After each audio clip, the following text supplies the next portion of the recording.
Hello everyone. आज का हमारा टॉपिक है पार्शियल फ्रैक्शंस का case 3 and we'll do this with Tabeer academy.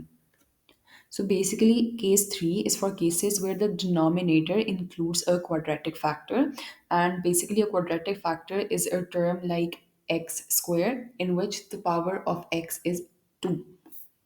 For these factors, we set up a fraction with a linear numerator for each quadratic term. So, for example, we have in our denominator x square plus 1, which is a quadratic term.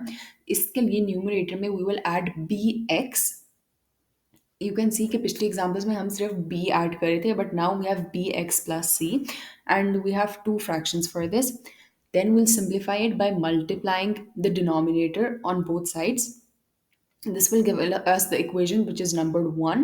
और फिर similarly as we did in the first two cases, हम बारी बारी numerator denominator को equate करेंगे to 0 and we will get a value for x, और उसको हम जब substitute करेंगे back in the equation तो हमारे पास a b and c की values आ जाएंगी.